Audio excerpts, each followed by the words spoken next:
guys, it's your favorite gold miner, prospector, and geologist, Jeff Williams, and today we're gonna go over some of the most asked questions about our underground placer gold mine, or the infamous drift mine, as it's more commonly known. So let's get into it. The biggest question we get is, Jeff, what made you decide to dig in the spot that you're digging now? First thing we did was we prospected and sampled for 2 years before we even decided to sink a shaft. It looks something like this. Jeff Williams here with AskJeffWilliams.com. Believe it or not, digging for gold. You got this really nice red clay material here, a lot of iron oxide in it, magnetite, hematite. Check the washes first for black sand. That's all magnetite and hematite. Basically, it's decomposing iron. You got this in a wash, it's a good chance there could be gold. It doesn't mean there is gold. Chances are better when you see this. It's depending on where you're at, you want to get down to that bedrock. Fortunately, here in Arizona, there is no bedrock. It's only a caliche period. It's all cemented, like a cemented gravel. Gold is resting on top of that. Most of this stuff came from the Precambrian time period. There's a lot of schist in the area, decomposing schist. So it's not too bad. We got some nice pieces of gold. A lot of flakes. There's a lot of nice little pickers in there. See that?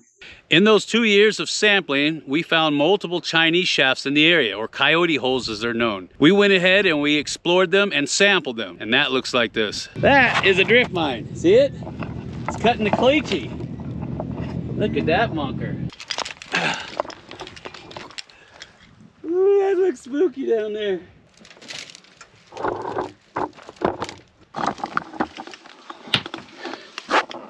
Well, there's the bottom. Look how loose that is. Yeah.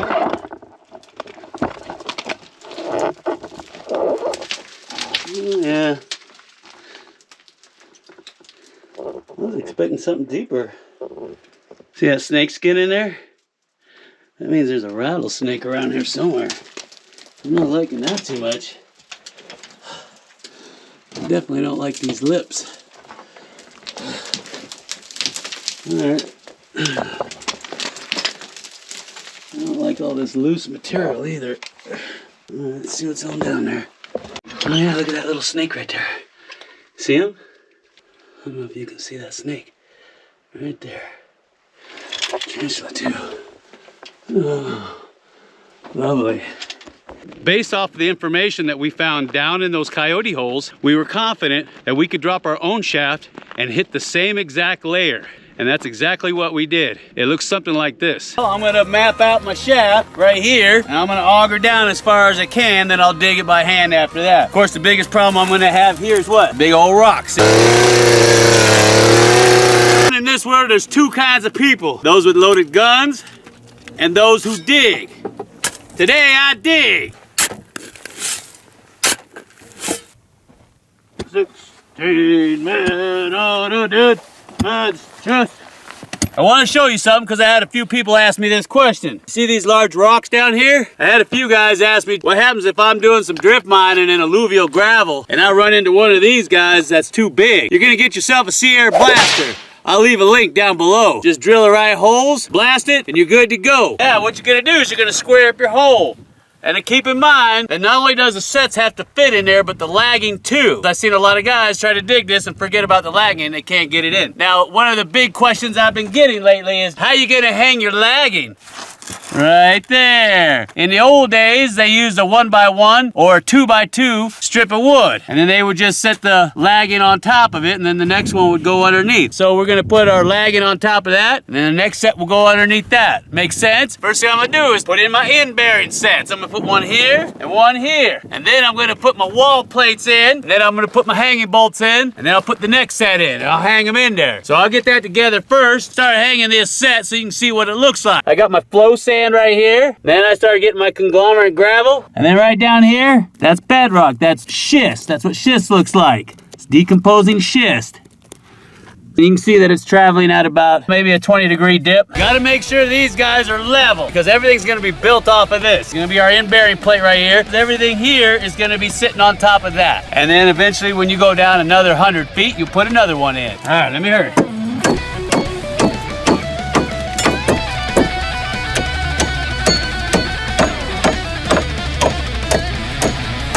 collar sticking up high enough to where all the other dirt can't come in. And I'll fill it and you'll see what that looks like. And of course you want your collar to be high so no dirt and rain and stuff like that gets in it. And look at that, I got room for my lagging back there. See my lagging strip? Back in there.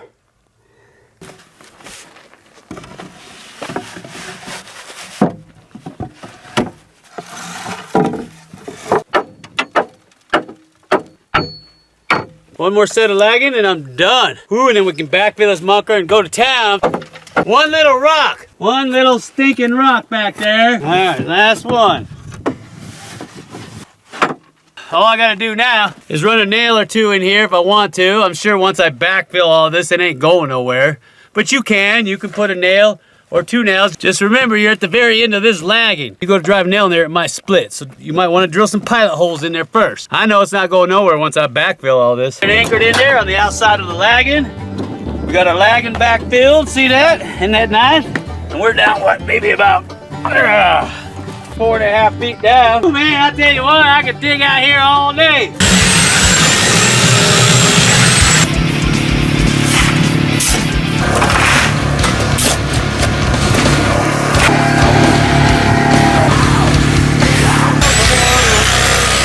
When you're putting your sets in, you're gonna set them on top of bedrock. If not, you're gonna have to go down another set. If not, then you're gonna have issues with sand flowing in around the bottom here. So that's why I say you need to put your set on top of bedrock. That's what the old timers did. Now, if there's no bedrock for you to put your set on, before you start putting dirt around there, when you get your first set in, you're gonna put what? Expansion foam inside of there. And that'll keep the sand from dropping down. If not, you're gonna have to put a whole bunch of rocks and brush and burlap, whatever you can find in there. Now, our first shaft was 20 feet deep. That's where the pay layers were that were sitting on top of caliche beds. Now, keep in mind, these are not cemented caliche beds. Those come later, and we found out the hard way just how difficult it is to cut through fine grain cemented caliche. But these layers were paying off, and it proved our point that there was gold in that specific zone. So once we got to that depth, we started drifting, thus the name drift mining. Jeff Williams here. We're getting ready to drive this tunnel. See this? And why am I down here? Because of this right here. See this? This is caliche, and it's an artificial bedrock.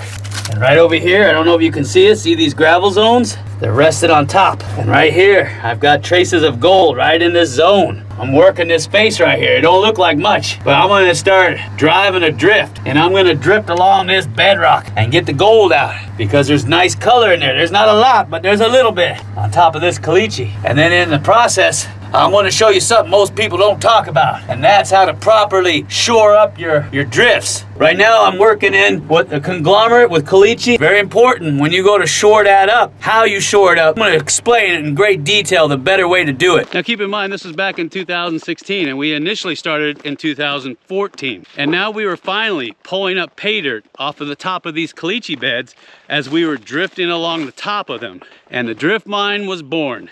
And we decided to call it Slim's Pickens, after my dad. Now, for most of y'all out there that don't know anything about drift mining, it is extremely dangerous because you're literally digging along in soft aggregate and alluvium to get the gold off of the cemented caliche beds or false bedrock. So the walls and the top, which is called the back, has a tendency to want to fall down on your head. So the first thing you need to do once you start drifting is you got to timber.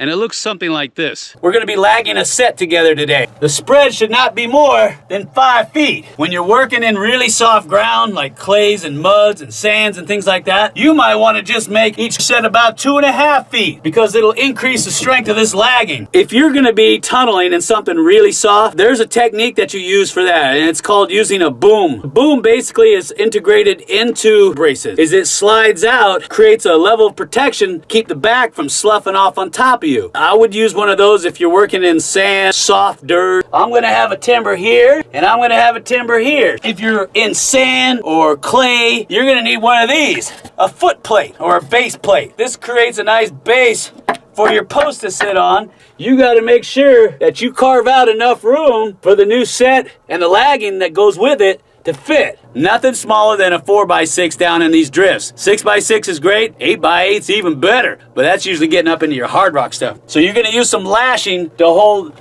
these new columns to the last set, and that way they don't flop forward and back. I got my lashing in. Now, just to make sure that I'm sitting right, I went ahead and put my cap on. Now I can take my cap off and I can start working with my lagging. If you got any room between your post or your cap or your lagging, you need to support it with something like blocking or backfill or something like that. You don't want any gap between your lagging or the top of your cap or the sides of your post, because you want this whole thing wedged into place. And if the earth starts to shift or move, you want it tight in there so it doesn't have any room to move around. The last step, which is to put the lagging on the back. Now I have a lot of people who are gonna argue with me. They'll say, Jeff, put the collar braces in first and then put the lagging in for the back. No, I don't like doing that. I have more room and more clearance if I put the lagging in first and then I'll put the collar braces in last. And now I've already measured, and that's why I've got the lashing on here to keep everything in place. All I'm gonna do is slide it forward and then bring it over here like that. Now, like I said, there's nothing holding them in. No screws, no spikes, no nothing. They're just sitting in there. So what you need to do is if you got any gaps up there, you need to block it, you need to shim it, backfill it, something. You gotta make it nice and tight in there. There can't be no spaces in there. We'll cut up in there like that. All right, so when you put your collar brace in, half of it's gonna be down here on the bottom of the post. The other half is gonna be up here on the cap. Holds these two pieces from moving around. And then I'm gonna put a little square piece of wood here to keep it from shifting down. Nice and straight compared to our lagging up here. I got him secure, and we're right up against the butt here of our spreader. Looks pretty good. Remember that these are the hardest to do when you start curving, because a lot of the variables and the geometry, everything changes. You better make sure all your cuts are right, because everything might look right on paper, but when you get down here, everything's different. If you're serious about dropping your own drift mine, I highly recommend you read the PDF file by the Idaho School of Mines of How to Timber a Small Mine. I'm gonna leave a link down below. And as a wise old miner told me once years ago, fasteners are not load bearing. Now I'd say about 2 years into the process of digging this drift mine, we realized that we weren't on top of the best pay layers. In fact, we'll find out later on that's another 20 feet down. So we started dropping incline shafts. In fact, one of them required us to manufacture a slusher because it was getting tight. That looks like this.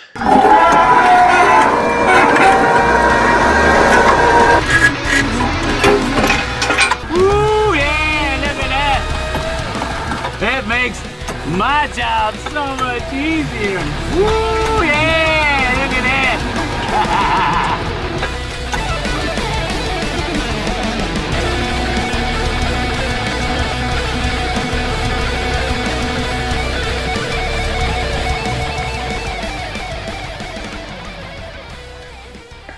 This is our homemade slusher that we installed. You can see the gates on the bottom where it opens and closes. This would be called a transfer point. You're transferring it from one section to another, and then from here it would take it up to a second transfer point. The way the slusher works is we've got 2 winches on it, and they pull the slusher back and forth, which scrapes the material up into the hopper here, the bin, and then it dumps it directly into the 5-gallon buckets. So we'd mine everything out, dump it down here, and then just slush it up here into the 5-gallon buckets. It made mining a whole lot easier. And there are some of my friends that follow me everywhere. There's Bud, Charlie, Thomas, and of course Rufus right over there on the corner. Now shortly after that, we started drifting in another direction away from the main workings. And this is where things got interesting, because the ground started to get really soft. And me and my wife continued timbering through that soft alluvium for a good 60 feet. And of course, it paid off in more ways than one by us accidentally tapping into an old Chinese shaft that was covered up. And that looks something like this. Are you putting in another set? Yep. She's putting in a set all by herself. Oh, in case you don't know, this is my wife, Leela, and she's got to carve another space here in the ribs in the back so that those timbers have somewhere to go. Is that about right? Yep.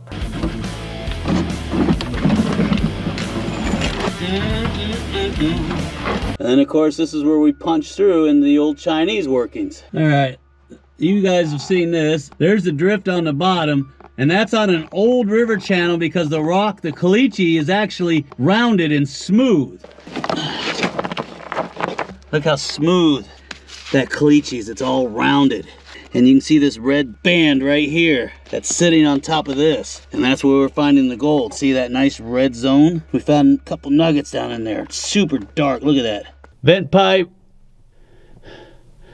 and then that looks like the top there, they sealed it off. All right, now we've already pretty much found the entrance to this shaft, and it's a no-brainer. There's a depression there, and it looked like an outhouse used to sit there, but I think it's the entrance to this shaft. I'm gonna leave the camera down here. I'm gonna go up on the surface. I'm gonna show you what we found up there. Hopefully we're in the right spot this time, because I made a miscalculation and we were in the wrong hole. And I don't want to hear no jokes about that. All right, so what we're gonna do is I'm gonna metal detect, see if I can detect any metal down in there. I gotta be careful because this one looks a little bit more dangerous than the other one. Listen.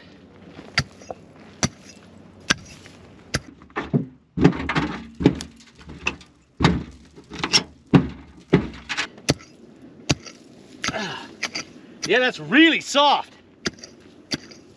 Oh, oh, it's falling through.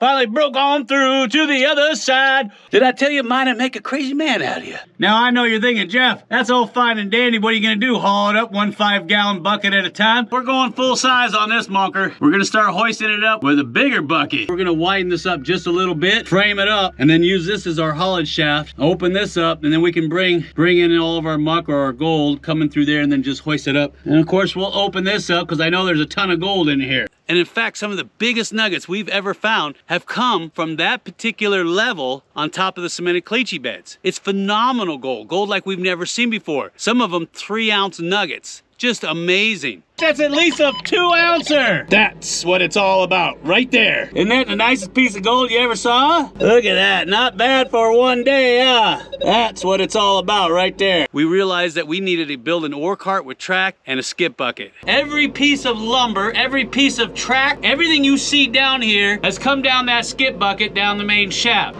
There it is, piece by piece.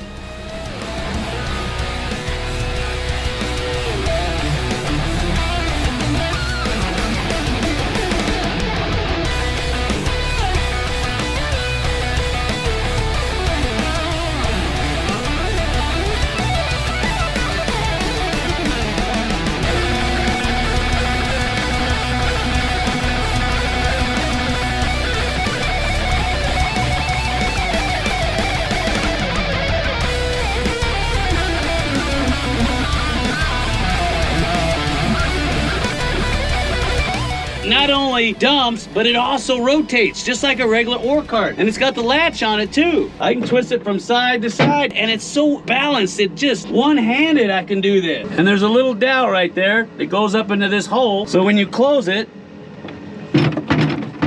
it locks into position. You see that? Just like a regular ore cart.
Skip buckets require a sump to dump into. And that's where we got a big surprise. We decided to find out what was underneath the caliche bed. It's about 5 feet thick. That's what it looks like. Hard as a rock. Not only that, but we needed a place for our shaft sinking bucket to go, a sump, if you will. So we have somewhere to dump all of our muck or all of our ore. The problem we encountered with drilling this caliche bed is that there are seams of red clay that are anywhere from 4 feet down to 2.5 feet down. Very inconsistent, making drilling really difficult. We sampled this and found small bits of gold in it, and we think that it connects with underground aquifers that feed to cocoa weave. We got 20 holes drilled. We got 16 for our shaft sinking bucket and 4 for the manway. Now that's a mess. See where we've chipped some out in the corners here? And we removed from here over to here this much. And it's still cracking a little bit. In mining, it's always so much easier to use gravity. So you always have your skip sit lower than your ore cars or whatever it is you're using to haul your material out of your haulage drift so you can dump down. That way we can just wheel our ore car over and dump directly into it. It'll sit all the way at the bottom. Well, the problem with that is when we were digging down, something decided to come up and say hello.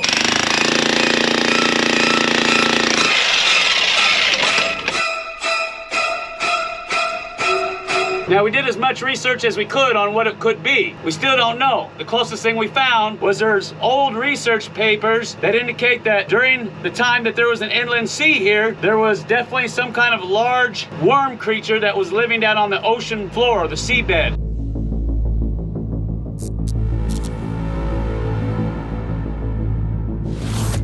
Now, if you would have told me 5 years ago that there are prehistoric creatures living 40 to 50 feet underground below cemented caliche beds and under tons and tons of alluvium, I would have said you're crazy. But after coming in contact with them, I can tell you right now, there are more things in the earth that we don't know about than we're being told. But not only that, our other concern is that we're right above the water table and the ground's soft. It feels like we're about to fall through into a cave system. That's got us concerned too. So we had to put in a sump pump. And as boring as that sounds, it looks something like this. A sump pump is basically a pump that sits in a basin that pumps water out based on a float valve. Look at this thing. It's a Drummond pump. Now, anybody know about Drummond pumps? You know that they've been around for a while. Well, we got this one at Harbor Freight. Yeah, look at all that beautiful red clay, huh? Is that getting you excited? Oh, yeah! Getting me excited. I think we're far enough down. What do you think? That's a heavy pump. All right, I gotta put a lid on this thing, and I gotta put a check valve on it. Now, once again, if you plan on digging your own drift mine, or any kind of mine for that matter, I highly recommend that you use a skip bucket or a skip car, depending on the incline of your shaft. They're really easy to make, and they're very efficient. You just have to dump down into them and have an automatic dumping system on the top if it's a bucket, or if you have a skip car, then you just have a double set of tracks at the top of your head frame so that the car will dump automatically. And of course, another must is ventilation. I can't stress that enough. We're running an 8-inch air pump with a reducer down to 4-inch, and then we just pick up 4-inch PVC from our local Lowe's or Home Depot, and we're pumping the air in, we're not sucking it out. But carbon dioxide is heavier than oxygen, and it displaces it. And if you get down in there, you're gonna get sleepy, and you're gonna take a nap, and you ain't never gonna wake up. Now, in the 7.5 years that we've been mining this drift mine, we've pulled out not ounces but pounds of gold, and all the gold that we pull out of there goes directly to our premium patrons, because without their support we would have never gotten as far as we did. So in return, they get every speck of gold that comes out of that mine, and we're hoping to get some of our patrons down inside of the drift mine so that they can work a full day and keep all the gold they can haul out. And of course, we have hard rock mines too. In fact, you've probably seen Jason from Mount Baker Mining and Metals in one of our better mines where he actually got a bad case of gold fever. Hey guys, my name's Jason with Mount Baker Mining and Metals. Hi, I'm Johnny Knoxville. And this is the Mine Shaft Cannonball, yay! What you got? You got a rich pocket. I've been working this little pocket here. Right.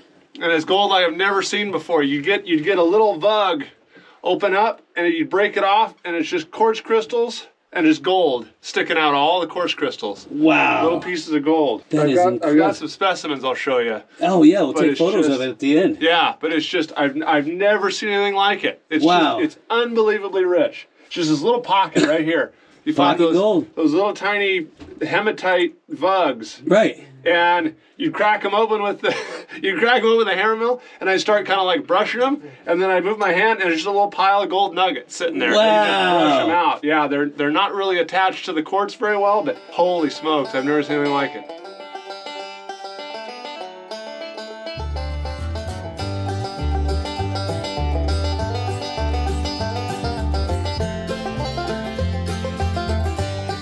And if you want to see more videos on drift mining, just watch this video right here. And I'll see you on the next video.